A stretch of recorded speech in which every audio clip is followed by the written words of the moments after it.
এই শোনেন শোনেন, আপনি শোনেন, আমার কথা শোনেন। আপনি কি দাবি নিয়ে আসছেন এটা বলেন। স্যার আমি কি এখানে একা আসছি? কই আর কো আপনাকে কাউন্ট করনি, কারণ আপনারা তো হচ্ছে গিয়ে সবাইকে ঢুকিয়ে দিয়েছেন। কি দাবিটা কি আপনার বলেন তো? আপনাকে আমি আমার সবগুলো দাবি বলতেছি।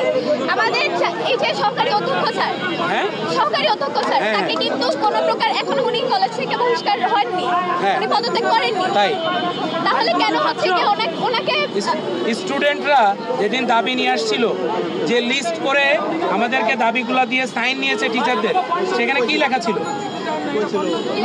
কি লেখা ছিল? জি অবশ্যই জানি। আপনি বলেন কি লেখা ছিল? সেখানে কিন্তু ওই দিন তো অধ্যক্ষ স্যার প্রিন্সিপাল ভাইস প্রিন্সিপালের পদত্যাগ, পালিয়ে গেছে, প্রিন্সিপাল ভাইস প্রিন্সিপালের পদত্যাগ।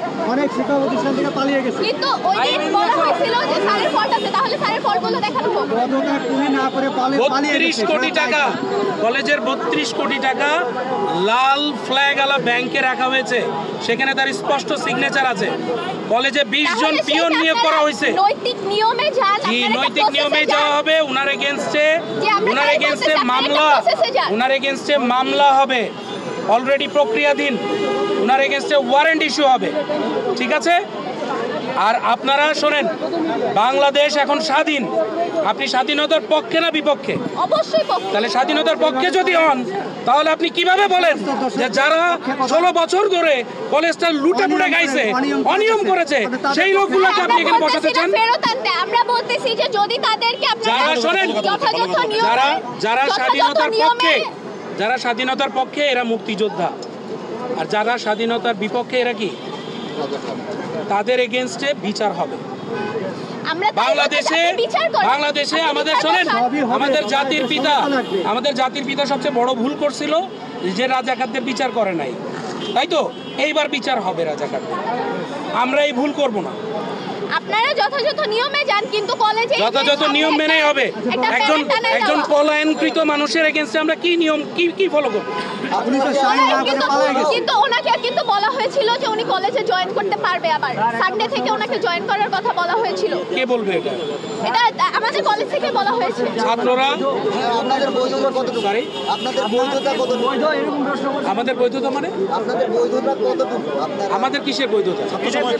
আমি আজকে 19 বছর ধরে এই জায়গায় শিক্ষক, আপনি আমার কিসের বৈধতা যাচাই করবেন? এটা ছাত্ররা এবং শিক্ষকরা, ছাত্র সমন্বয়করা এবং শিক্ষকরা একসঙ্গে এসে আমাদেরকে প্রপোজ করেছে। আমাদের টিচাররা সেই দাবি মেনে নিয়েছে, নিয়ে এনাদেরকে বসাইছে। এখন যদি আপনি বলেন যে এদের বৈধতা, তাহলে তো বাংলাদেশ অবৈধ। না না, আমি কথা বলি, ইউনুস অবৈধ, ডক্টর ইউনুস অবৈধ। আপনি যদি এই কথা বলেন, তাহলে আমাদের বিচারপতি অবৈধ। ছাত্র সমন্বয়করা সব করে গেছে, এখানেও তাই। বাংলাদেশে যেটা হয়েছে ছাত্র সমন্বয়কদের মাধ্যমে, সো ছাত্র সমন্বয়করা যেটা করেছে এখানে, সেটা আমরা মেনে নিয়েছি। আমরা দেশটা সংস্কার করতে চাই, দেশটা সামনে আগাইতে চাই। জানি যে কলেজ লেভেলে কোনো সমন্বয়ক পদ দেওয়া হয় না। কলেজের সমন্বয়ক বলে না, আমাদের এখানে যে আন্দোলন হয়েছে, সেই আন্দোলনে যারা ছিল তাদের একটা লিস্ট করেছি আমরা, এভিডেন্স সহ, যে এখানে আন্দোলন যারা করেছে, যারা বুক পেতে দিচ্ছে, এরা স্টুডেন্টরা এসে তাদের এভিডেন্স দেখাচ্ছে যে কে এই আন্দোলনে ছিল। আপনারা নিজেরা করেছেন? আপনারা নিজেরাই সে আন্দোলন ছাত্রদের লিস্ট করেছেন? আমরা নিজেরা লিস্ট করবো মানে কি? আপনি কিছুক্ষণ আগে আপনার প্রশ্নের মধ্যে তো অনেক সমস্যা। কিছুক্ষণ আগে আপনি কি লয়ার ভাই? আপনি তো না, আপনি সাংবাদিক হলো, আপনার কোশ্চেনের মধ্যে সমস্যা। এখানে যারা আন্দোলন করেছে, তারা আন্দোলনকৃত যারা সদস্য, তারা তাদের লিস্ট নিয়ে এসে দিয়েছে। আমরা কিসের লিস্ট করব? আপনি কিছুক্ষণ আগে বলেছেন। হ্যাঁ, আপনি বলেছেন। আচ্ছা, যাও। এবং এই আঙ্গুল তুলে কথা বলেন, ভালো করে কথা বলেন। এটা আঙ্গুল তুলে না, ভালো করে বলেন। হ্যাঁ বলেন, ভালো করে না, বলেন আপনি কি বলেন না, উগ্র কেন? উগ্র তো আপনি। ঠিক আছে আপনি উগ্র। বলেন ভাই বলেন। আপনাকে লাস্ট প্রশ্ন আমি একটা করব, আপনাকে একটা শেষ প্রশ্ন করব ভাই, আমি আপনাকে একটা শেষ প্রশ্ন করব।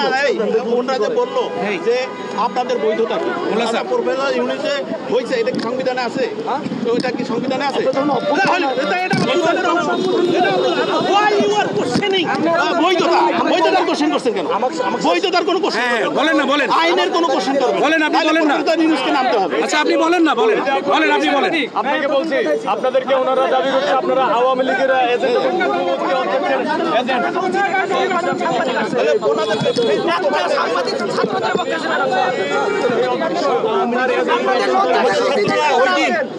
এখানে 5 তারিখ আগে ঘুষ পেতে দিয়েছে, গুলি খেয়েছে, ওই সমস্ত ঘটনা অবস্থায় ছিল দেশের মানুষ।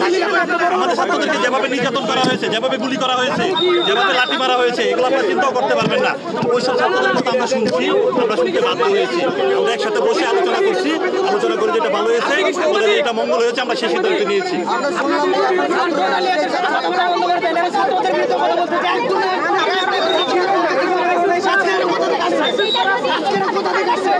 এটা আমাদের ছাত্র আছে, ওদেরকে জিজ্ঞাসা করেন, ওদের বয়স আমরা শুনছি কিনা।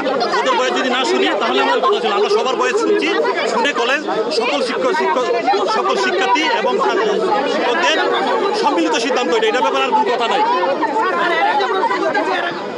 আপনারা সবাই ভালো থাকবেন।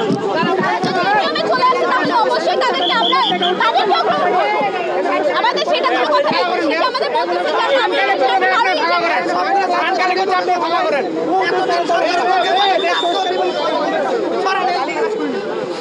যে আমরা